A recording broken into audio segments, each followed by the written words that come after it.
The Hearing Impaired Kids Endowment Fund, or HIKE, is the philanthropic project of Job's Daughters International. The purpose of the fund is to provide hearing devices for children with hearing losses between the ages of newborn and 20 whose parents are unable to meet this special need financially. Hike is a great way for Job's Daughters to get out into their community and help those around them.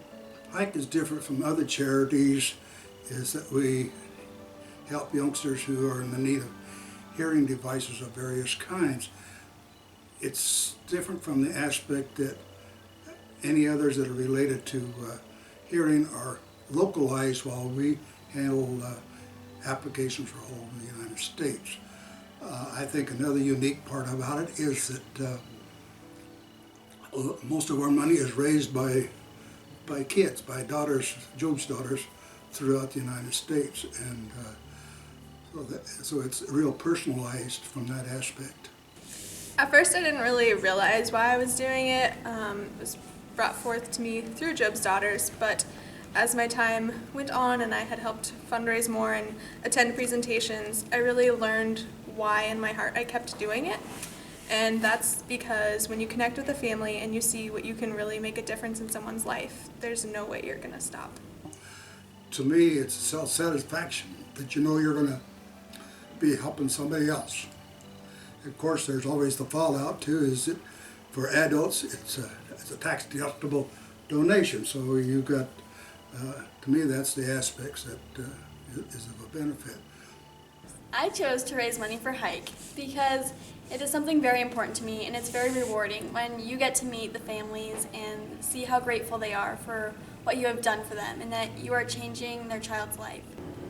Hi, I'm Rachel Radloff, and I'm a Hike recipient.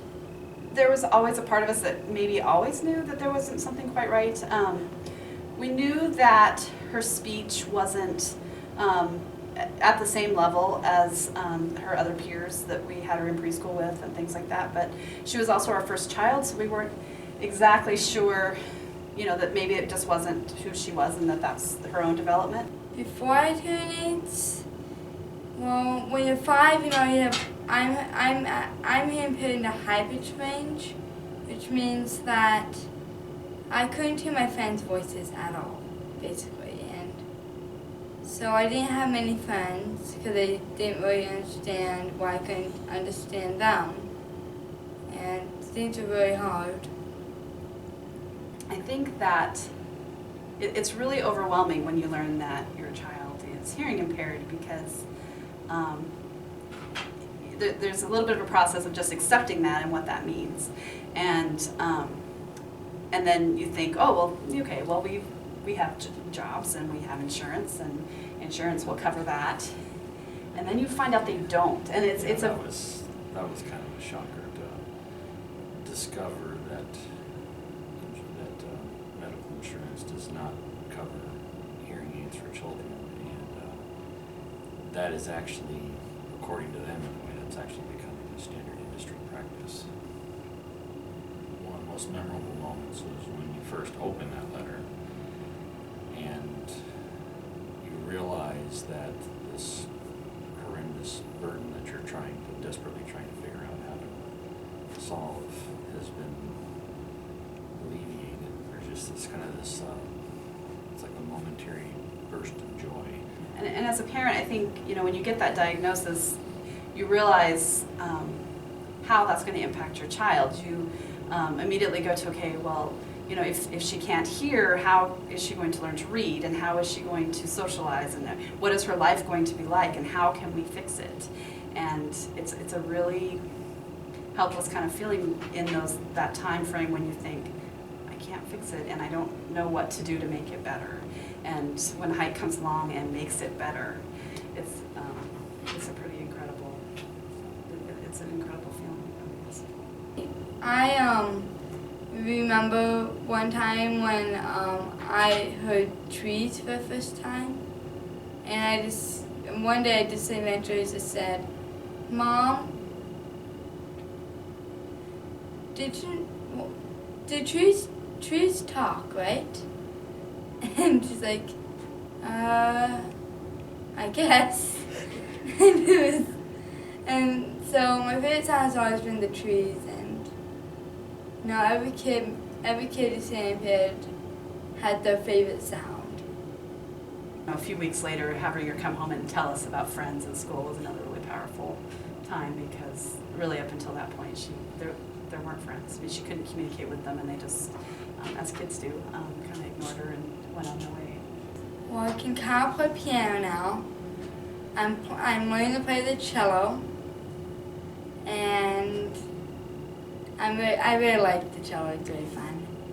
And I also I'm in choir. I'm able to hear my programs when I'm figure skating, so I'm able to use cues to do my programs. And and I'm also able to hear my friends, and I'm able to understand what the teacher is saying, so I don't get, bad grades because I don't understand what's going on. And it just is a lot better. While hearing aids today are of a higher quality for our recipients, they are also more expensive. Generally, $3,000 used to be able to buy 3 hearing devices. Now, that same amount can only be used to purchase 1 device. For this reason, the Hike Board is forced to limit the amount of Hike recipients we have each year because of lack of donations.